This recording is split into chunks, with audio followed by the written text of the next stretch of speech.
देख लो भाई, sine 7 theta minus sine 5 theta, cos 7 theta और कॉस 5 थीटा। तो मैंने क्या किया, cos 2 cos C plus D by two cos C plus D by two into sine C minus D by sine C minus sine D का formula अभी थोड़ी देर पहले पढ़ा। यहां पर भी मैंने क्या किया, 2 cos C plus D by two into cos C minus D by two. तो ये कितना हो गया यार, ये कैंसिल हो गया, तो साइन अपॉन कॉस क्या हो गया, tan। यहाँ पे मुझे स्मॉलेस्ट पॉजिटिव एंगल चाहिए अगर ये tan थीटा के बराबर है तो।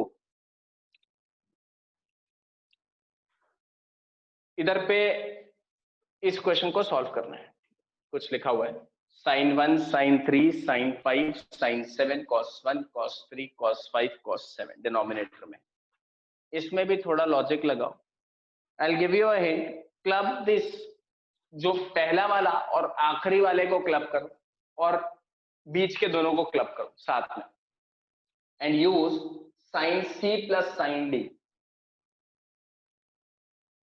और cos c plus cos d use करना है डिनोमिनेटर में। वहां से कुछ कुछ मिल जाएगा, क्या मिलेगा आई डोंट नो, बट कुछ कुछ तो मिल जाएगा और फिर कुछ अच्छा सा एक्सप्रेशन आ जाएगा, ये बात पक्की है, कुछ अच्छा एक्सप्रेशन आएगा।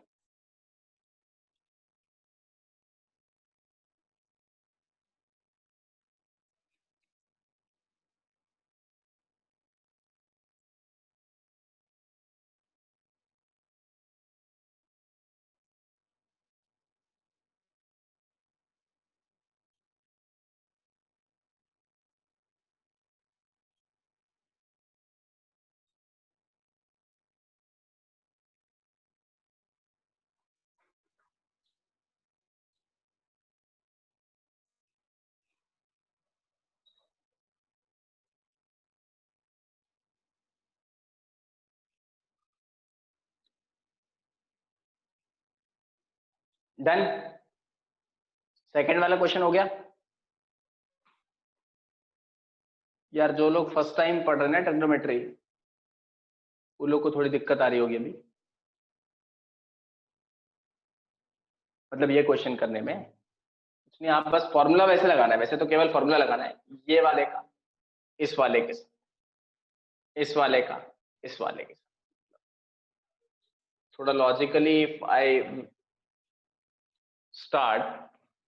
देखो भाई, अगर मैं यहां से स्टार्ट करता हूं कि मैं sine C plus sine D, मैंने इन दोनों को क्लब कर लिया, उससे क्या हुआ sir, if I have club these two, तो I will be getting to sine C plus sine D is two sine C plus D by two, that is 1 plus 7 by two into cos.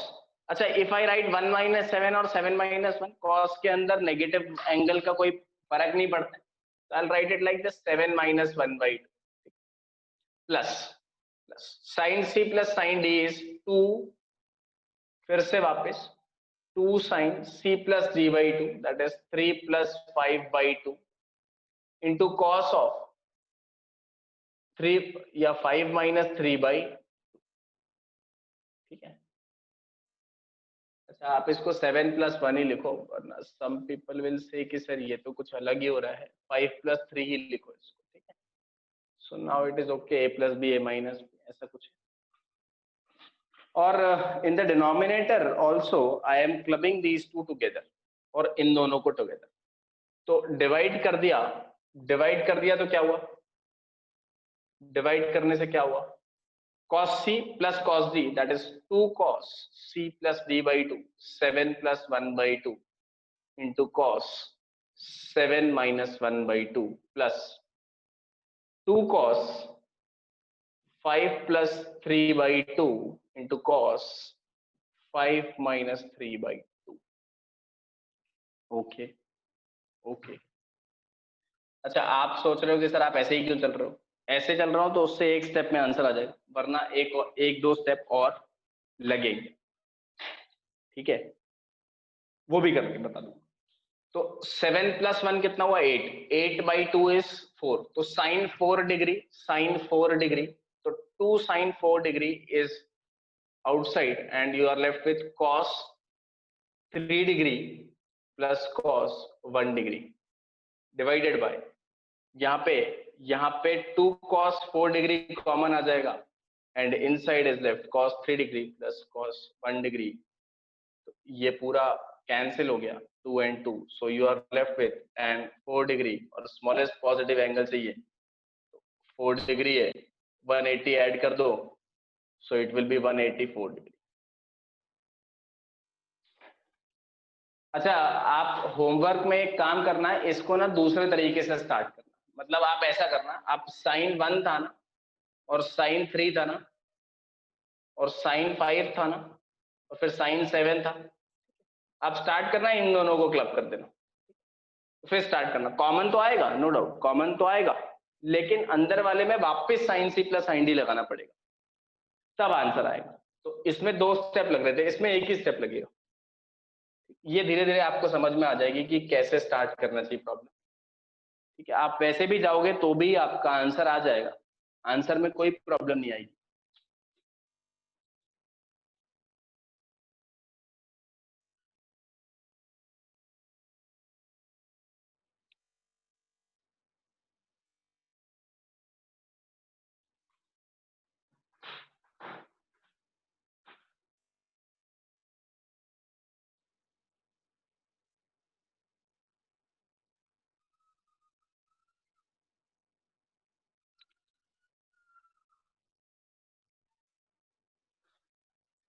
Done.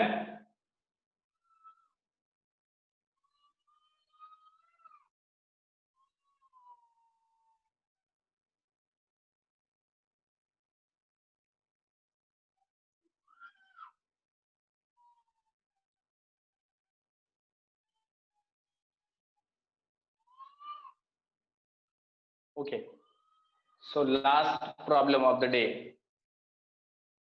Last problem देखते हैं।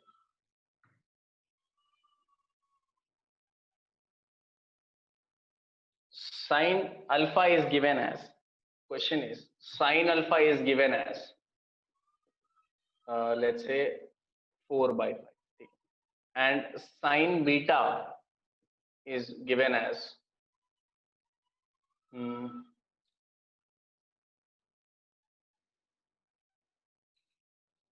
sin beta is given as 3 by नहीं 12 by 30, ठीक है। you have to find sin of alpha minus beta, you have to find sin of alpha minus beta, sin of alpha minus beta, और यहाँ पे लिख लेना find all possible values, all possible values. ये multiple correct पे question आ सकता है, हालांकि इतना आसान नहीं आएगा, फिर भी sine alpha and sign beta 12 by 30, sine alpha is 4 by 5। अब देखो इस क्वेश्चन में जनरली बच्चा क्या करता है, जैसे साइन अल्फा और साइन अल्फा माइनस बीटा का तो फॉर्मूला लगाएगा, लगा देगा, ठीक है, ऐसे लगा दिया formula, sine alpha cos beta minus cos alpha sign beta, ये फॉर्मूला तो लगा दिया, चलो मान लो। लेकिन यार ये फॉर्मूला लगाने के बाद आपको कॉस बीटा और कॉस अल्फा जो है, कॉस बीटा और कॉस अल्फा जो है ये चाहिए। अगर तो हम 10वीं क्लास में पढ़ रहे होते तो फिर हम साइन अल्फा पता था तो मैं कॉस अल्फा को लिख देता, क्या लिख देता सर, मैं कॉस अल्फा को 3 by 5 लिख दूंगा पाइथागोरस लगा, और कॉस बीटा को 5 by 13 लिख दूंगा। लेकिन ये गलत है, ये भी गलत है, क्यों गलत है, कोई मुझे लॉजिक बता सकता है इसके गलत होने का? सर क्या पता, लॉजिक वॉजिक नहीं पता हमें, हम तो ऐसे ही चल देते हैं बस। पता है किसी को लॉजिक? दिमाग लगाओ यार, क्यों ऐसा नहीं कर सकते? अर्पित बताएगा, अर्पित क्यों नहीं कर सकते बेटा, क्यों नहीं कर सकते ऐसा? हर्ष बताएगा, हर्ष। कोई तो बता दो यार, मतलब ऐसे क्या है, मतलब मरे मरे से बैठे हो। सर अल्फा 90 नहीं दिया। अल्फा सर फर्स्ट और फोर्थ। हाँ अभी ठीक बोल रही है बालक, आपको साइन थीटा पॉजिटिव दिया हुआ है, अल्फा पॉजिटिव दिया हुआ है, ये पॉजिटिव है तो ये किस क्वाड्रेंट में है ये आपको अंदाजा नहीं है। इसका मतलब alpha can be in the first quadrant, ठीक है, as well as in the second quadrant, ठीक, and beta can be, beta भी फर्स्ट क्वाड्रेंट में हो सकता है या फिर सेकेंड क्वाड्रेंट में हो सकता है। तो total cases will be 4 possible cases. मतलब कैसे समझो, साइन पॉजिटिव है ना, फर्स्ट और सेकंड हो गया, ये भी फर्स्ट और सेकंड हो गया, तो अगर दोनों फर्स्ट में हो गए, अल्फा भी फर्स्ट में हो गया, बीटा भी फर्स्ट में हो गया, तो एक केस हो गया। अल्फा फर्स्ट में है, बीटा सेकंड में है, तो दूसरा केस हो गया, case number 1। Case number 2, case number 3, alpha second में है, बीटा फर्स्ट में है। केस नंबर 4, दोनों सेकंड क्वाड्रेंट में। इसमें क्या फर्क पड़ेगा बताता हूं, फर्क क्या पड़ेगा ये भी बता, ठीक है। साइन कॉस अल्फा और कॉस बीटा की वैल्यूज का फर्क पड़ेगा, कॉस अल्फा और कॉस बीटा। इस वाली सिचुएशन में कॉस अल्फा भी पॉजिटिव है, कॉस बीटा भी पॉजिटिव है, तो कॉस अल्फा 3/5 आएगा और कॉस बीटा 5/13 आएगा। तो ये वाली वैल्यूज पुट कर देंगे फॉर्मूले में, आंसर आ जाएगा। इस वाले क्वेश्चन में कॉस अल्फा फर्स्ट क्वाड्रेंट में है 3/5, लेकिन ये नेगेटिव है सेकेंड क्वाड्रेंट में बीटा है, तो कॉस बीटा कैसा होगा, नेगेटिव होगा मतलब 5 - 5/13। ये वाली वैल्यू उठा के रखो, ये वाली वैल्यू, तो आंसर कुछ और आएगा। फिर अगर आपके पास ये वाला, तो ये -3/5 होगा और ये फर्स्ट क्वाड्रेंट में है, मतलब ये 5/13 होगा, पॉजिटिव। फिर अगर दोनों सेकंड क्वाड्रेंट में है तो ये दोनों ही नेगेटिव होंगे, -3/5 और -5। ठीक है, तो you will gate 4 possible answers, 4 possible answers. किस क्वाड्रेंट में है ये आपको नहीं पता, क्योंकि अगर आप ये बता पाते कि हाँ भाई इस क्वाड्रेंट में है, अगर मैं फिक्स कर देता इस क्वेश्चन में, ठीक, कि alpha belongs to first quadrant and beta belongs to second quadrant, तो फिर तो वो केस ही फिक्स हो जाता ना, ये वाला केस फिक्स हो जाता, फर्स्ट क्वाड्रेंट और सेकंड क्वाड्रेंट, तो मेरे पास वैल्यू फिक्स हो। अच्छा ये तो डाउट नहीं है ये 5/13 कैसे निकाला, तो पाइथागोरियन ट्रिपलेट यार, है ना, 3 4 5 12 13 and 5।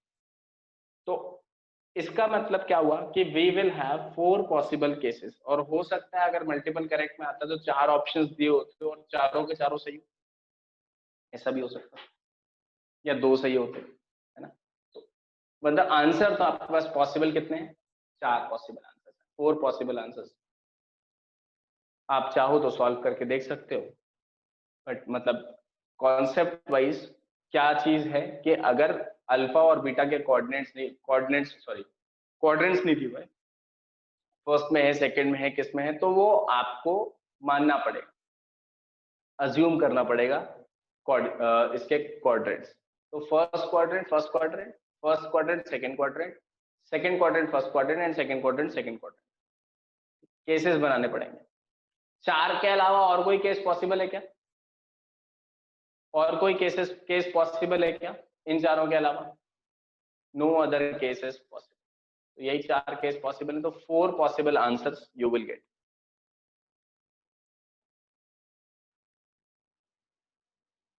Anybody is having doubt in this question? अच्छा क्वेश्चन, आपके स्कूल एग्जाम में भी ये इस तरह के क्वेश्चन आ सकते हैं, बट उसमें स्कूल एग्जाम में अगर ये आएगा ना तो इतना दर्दनाक नहीं आएगा। आपको क्या बोलेंगे स्कूल एग्जाम में, बोलेंगे sir alpha belongs to 0 to π/2 है ये लो, और बेटा जो बीटा है वो बीटा मान लो π/2 से 3π/2 या π/2 से पाई, सॉरी π/2 से पाई के बीच में, आपसे ये बोलेंगे। तो ये तो फिक्स हो गया, सेकंड क्वाड्रेंट में हो गया, ये फिक्स हो गया फर्स्ट क्वाड्रेंट में हो गया, तो बस ये वाला केस डाल के आंसर ले, या उल्टा कर देंगे, अल्फा यहाँ कर देंगे बीटा यहाँ कर देंगे तो भी आंसर ले, कुछ ऐसा कुछ खास है नहीं, है ना। सो कॉन्सेप्ट जो चीज थी वो मैंने बता दिया, बाकी कैलकुलेशन वाइज है, आप कैलकुलेशन तो कर ही सकते हैं, कर लोगे ना कैलकुलेशन?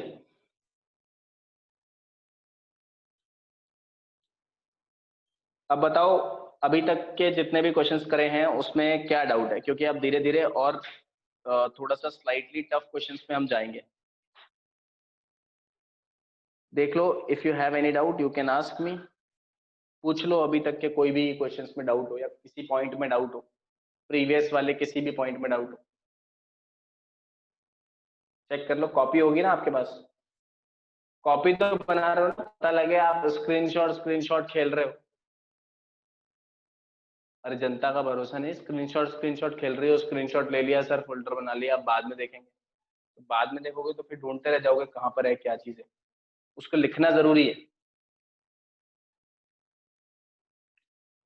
ठीक है, हाँ बना रहे हो तो ही अच्छी है बात है, मतलब तभी आप सीखने के लिए, आपके अंदर सीखने के जो गुण है ना वो यही होते हैं। मतलब कई बार बच्चे लिबर्टी लेते हैं किसी चीज की, ऐसा मत करना, तरीके से लिखो जैसा पढ़ते थे। ठीक है, वरना सब कुछ मोबाइल जी सीख लेंगे, आप कुछ सीखेंगे नहीं, है ना। इस मोबाइल फोन को ले जाके आप कहाँ रख देंगे, आईआईटी के एग्जाम में, कि भाई तू दे आ पेपर, मेरे से नहीं हो रहा। ऐसा नहीं करना है, अपने को ट्रेन करना है। ओके दैट्स इट, है ना। ठीक है, आज के लिए काफी, कल देखते हैं।